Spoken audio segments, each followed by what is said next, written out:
Muy bien, disculpe mis hermanos, estaba hablando con el micrófono apagado y no me había dado cuenta.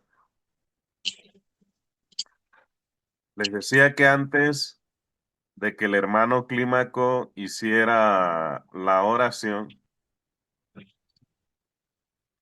les estaba comentando que estábamos en el Sermón del Monte. Esta es la segunda parte de la introducción al tema y existe un sermón muy similar, al menos un texto muy similar en Lucas, capítulo 6, versículos del 17 hasta el 49, y ese le llaman el sermón del llano. Algunos le dicen el sermón del valle o el sermón del llano. En, y algunos piensan que el sermón es uno solo, sino que Mateo y Lucas lo tomaron como fuente y cada uno tomó lo que necesitaba de ese sermón. Por ejemplo, Mateo, que escribió su libro para dirigirse a personas judías, ese era su auditorio. El libro de Mateo va dirigido directamente a los judíos y por eso es que en Mateo se cita continuamente la ley. Y casi siempre cuando Mateo habla, se hace referencia a alguna profecía pronunciada por algún mensajero del Antiguo Testamento. Y Lucas se dirigió específicamente a personas gentiles. Y dicen que el sermón es el mismo por la estructura del sermón, por las palabras que se dicen que son bastante similares y también por el orden, porque el Sermón del Monte comienza con bienaventuranzas y así también comienza el texto de Lucas y termina con la parábola de los dos cimientos. Pero yo estoy más de acuerdo con otros que piensan que son diferentes sermones, porque así como hay mucha similitud, también hay diferencias.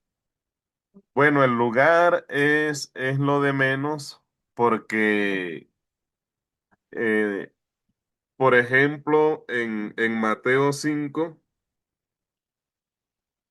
el capítulo comienza diciendo que Jesús se sentó en cierta altura y abajo estaba la multitud. Entonces, es posible que Lucas haya tenido más en cuenta el lugar plano donde estaba la multitud y Mateo tuvo en cuenta el lugar alto. Y por eso la diferencia, el sermón del monte y el sermón del llano. Para mí, desde el análisis que yo he hecho, el lugar no es tan importante. Pero sí hay otras cosas que sí son relevantes. Por ejemplo, el sermón de Lucas tiene 107 versículos. Es una extensión bastante grande comparada con Lucas. Mateo tiene 107 versículos. Lucas apenas habla de 30. Y hay unas diferencias. Por ejemplo, el sermón de Lucas incluye ayes que no los incluye Mateo. Mateo solo incluye bienaventuranzas. Lucas incluye bienaventuranzas y ayes. Y la mayoría del sermón de Mateo, no todo, o mejor dicho, la mayoría del sermón de Lucas, no todo, está incluido en Mateo. En cambio, Lucas tiene algunos apartes, ciertas enseñanzas que Mateo no tiene. Entonces yo pienso que fueron, y varios piensan estos también, que fueron dos sermones distintos, pronunciados en lugares distintos y a distintas personas. Y esto le pudo haber ocurrido a Jesús, que pudo haber pronunciado a partes de una misma enseñanza en otro lugar, porque a nosotros se nos ha enseñado, y es lo mismo que Jesús enseñaba, se nos ha enseñado que nosotros debemos predicar de acuerdo a la necesidad que tenga la congregación o que tenga el auditorio al cual le vamos a enseñar. Y es una necesidad general. Aquí hago un paréntesis porque a veces hemos mal utilizado esta expresión de que debemos predicar de acuerdo a la necesidad que tenga la congregación. Óigase bien, la necesidad que tenga la congregación y no la necesidad que tenga una persona. Porque si yo sé que una persona tiene necesidad de algo, hablando en sentido espiritual, o que por esa necesidad que tiene está fallando en algo, yo debo tratar esa situación de manera personal con ese alguien que tiene dificultades dentro de la congregación. Pero si yo preparo un sermón exclusivamente para esa persona, eso en lugar de hacer crecer a la congregación va a generar un retroceso. Si yo le predico a un auditorio de 40 almas, pero no estoy dirigiendo el sermón a la congregación, sino a uno sola, a una sola de esas 40 almas, hay 39 almas que posiblemente se me pierdan, porque no las estoy edificando. Y la otra persona puede molestarse porque eso que estoy haciendo, se llama sermón de ataque personal. Entonces, cuando yo voy a predicar, yo debo llevar un sermón que avive la fe de todos esos 40 que está ahí, que aborde la necesidad general de la iglesia y no la necesidad de uno solo. Y por eso Jesús, cuando hablaba, y eso se puede constatar a través de la Biblia, él dirigía la enseñanza a todos esos que estaban allí, que el sermón tocara todos los corazones, que pudiera satisfacer la necesidad de todos. Entonces no tiene nada de raro que en algunos momentos Jesús tuvo que repetirle las mismas palabras a personas diferentes, porque de pronto tenían necesidades similares. Em, otra diferencia que hay aquí es que Mateo escribe el sermón antes de elegir a los 12 discípulos, a los 12 apóstoles. En Lucas aparece después. Pero aquí también hay que entender algo. Lucas se preocupó por escribir los hechos en orden. Entonces, en este caso, sí hay que creerle a Lucas. ¿Por qué? Porque él lo dice al inicio del libro que está escribiendo. Él dice que se preocupó por averiguar cómo ocurrieron los hechos y tratar de llevarlos de una manera ordenada, porque Lucas lo que pretendía con esto era despertar la fe o afirmar la fe en los gentiles que estaban conociendo de Cristo. En cambio, a Mateo tal vez no le interesaba el orden por varias razones. Em, el pueblo judío conocía bien los hechos de primera mano, muchos habían sido testigos del ministerio de Cristo, de su padecimiento en la cruz. Entonces no era tan importante el orden como si mostrar que lo que ocurrió con Cristo estaba en coherencia y en articulación con la ley.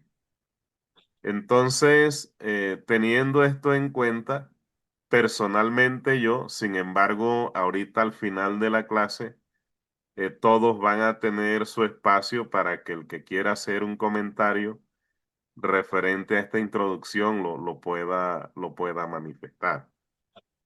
Entonces, nos damos cuenta, o más bien lo que yo pienso después de haber investigado, es que los dos sermones son distintos, no son uno solo. Ahora, el sermón empieza pronunciando unas bienaventuranzas. Y estas bienaventuranzas van acompañadas de una característica de la persona que es bienaventurada, es decir, una condición, y luego una promesa divina. Por ejemplo, la primera bienaventuranza dice, bienaventurados los pobres en espíritus, porque de ellos es el reino de los cielos. Entonces, ¿qué requisito debe reunir una persona para ser bienaventurada? Debe ser pobre en espíritu. Y creo que en 2 sábados más o menos estaremos abordando lo que significa esa frase, pobre en espíritu. ¿Y cuál es la promesa? Que le pertenece, no está hablando en futuro, no dice que de ellos será el reino de los cielos, sino que de ellos es. Si usted lo lee, si usted se da cuenta, dice, de ellos es el reino de los cielos. Entonces, y mira, podemos mirar otra. La segunda bienaventuranza dice, bienaventurados los que lloran, porque ellos recibirán consolación. Y así sucesivamente, 9 veces se menciona esta palabra bienaventurados en los 12 versículos, los primeros 12 versículos del libro del capítulo 5 del libro de Mateo. Pero miremos un poco a esta palabra, bienaventurados. Ser bienaventurados, la persona bienaventurada experimenta la verdadera felicidad, que no se basa en las cosas que miran las personas hoy en día para ser felices. Hoy en día se mira para ser felices, tal vez tener dinero, tener propiedades, tener implementos de tecnología y algunos, los más jovencitos, las personas más modernas, desean ser alabados en las redes sociales. Y, por ejemplo, si publican algo, son felices con cierta cantidad de me gustas, que la gente que observe su video lo vea y les encanta ser populares y basan su felicidad en eso. Por eso, si usted hoy en día entra a las distintas plataformas, a las distintas aplicaciones de redes que hay, YouTube, TikTok, Facebook, Instagram y cualquier cantidad que yo no conozco, eh, usted ve que las personas hacen, hablemos así en términos castizos, hacen cualquier locura por alcanzar un me gusta. Y si no alcanzan ciertos números de me gusta, entonces se frustran, se entristecen, se desaniman. Hoy en día se basa la verdadera felicidad según el mundo en eso. Sin embargo, cuando Jesús pronuncia esta palabra, nosotros podemos tener el concepto de los griegos, el concepto de los hebreos y el concepto desde el cual Cristo está manifestando esta palabra. Por ejemplo, los hebreos basaban esta verdadera felicidad generalmente en bienes materiales. Si un judío era bienaventurado, es porque tenía una buena relación con Dios y eso no tiene discusión. Es el mismo principio que podemos aplicar en estos momentos. Una persona para ser bienaventurado debe tener una relación íntima, personal con Dios. Pero para ellos la buena relación con Dios se reflejaba en los bienes materiales, es decir, que si una persona tenía dinero y tenía propiedades, era bienaventurados. Entre más cantidad de hijos tuviera una persona, quería decir que más bendecido por Dios era. Y regularmente cuando no se tenía hijos, se culpaba a la mujer, es decir, al hombre nunca se le miraba o casi nunca se le miraba como una persona estéril. El judío no consideraba la posibilidad de que fuera el varón el que no pudiera procrear. Y ya vemos, por ejemplo, la preocupación de Ana cuando su rival la humillaba. Vemos esa preocupación de Ana por la, porque no podía tener hijos y en cambio su rival sí los tenía.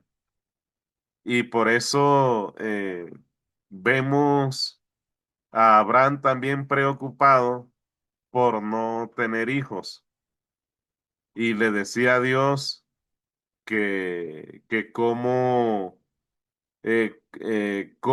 podía él hacerle tantas promesas si su heredero iba a ser un esclavo que había nacido en su casa, porque el número de hijos, de cierta forma, era un indicador de tener una buena relación con Dios.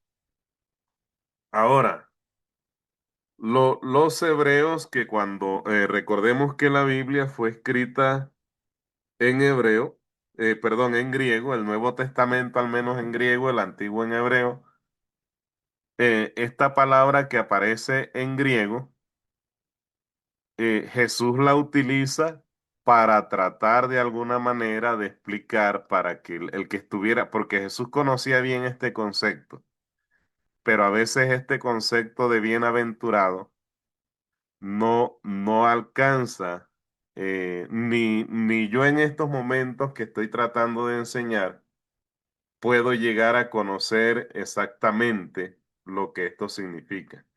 Más adelante les explico por qué. Para los griegos, ser bienaventurados era una relación de idilio con sus dioses. Es decir, que esto tendía un poco a la idolatría. Y ya vemos cuál era la relación que tenían las personas que no eran judías con sus dioses. Era de idolatría, se practicaban cosas que para Dios eran aberraciones. Había una ceremonia que le llamaban prostitución sagrada, porque, por ejemplo, para honrar o venerar al dios de la fertilidad, se desarrollaban una serie de eventos que involucraban orgías y demás cosas. Entonces, esta palabra bienaventurados desde el punto de vista griego era como más inclinado al placer, a los deseos carnales, bajas pasiones y cosas así por el estilo. Entonces, tampoco desde el punto de vista griego se puede explicar esto. La verdadera felicidad, porque bienaventurado significa, hoy en día podemos explicarlo así, afortunado, feliz, dichoso y todos los sinónimos que puedan entrar allí. Pero verdaderamente, el ser bienaventurado, por eso digo que de pronto lo hemos vivido, pero no alcanzamos a explicarlo concretamente, lo que significa ser bienaventurado. Porque eso de ser bienaventurado, eso lo puede vivir usted cuando tiene su relación íntima con Dios a través de la oración, a través del estudio de su palabra, a través de que usted le confiese aquellas cosas en las cuales usted siente que no es tan fuerte y que siente que está perdiendo la batalla en la lucha que tenemos por perseverar en este camino sin dejarnos sacar. Por ejemplo, yo cuando he estado convaleciente, cuando el problema de la visión que tenía se hizo más difícil, donde el médico me dijo, no te puedes entristecer porque si te entristeces, eh, ese orificio que tienes en el centro del ojo se te puede hacer más grande porque la presión del ojo aumenta y en fin, en ese momento que yo hablaba con Dios en mis oraciones continuamente, yo pude experimentar lo que verdaderamente significa ser bienaventurado, porque sentí que Dios respondió mi oración, las oraciones de los hermanos que estuvieron orando por mí y me permitió volver a las actividades que me encanta realizar, entre ellas esta que estoy haciendo en estos momentos. Y tal vez ustedes al finalizar la reunión podrán podrán contar alguna experiencia que han vivido donde se han sentido bienaventurados por Dios porque han sido escuchados, porque en algún momento el médico le dijo, ya con usted no se puede hacer más nada, pero resulta que la voz del médico no es la voz de Dios. Y allí vemos que en esa relación íntima que tenemos con Dios, vivimos lo que significa esa verdadera bienaventuranza. Es decir, que aunque a veces no sepamos explicarlo con palabra, sin embargo, nosotros hemos vivido en algún momento en esa experiencia de relación con Dios, hemos vivido lo que significa ser bienaventurados. Vamos a Filipenses capítulo 4, versículos 11 y 12. Un momentito, por favor. Aquí.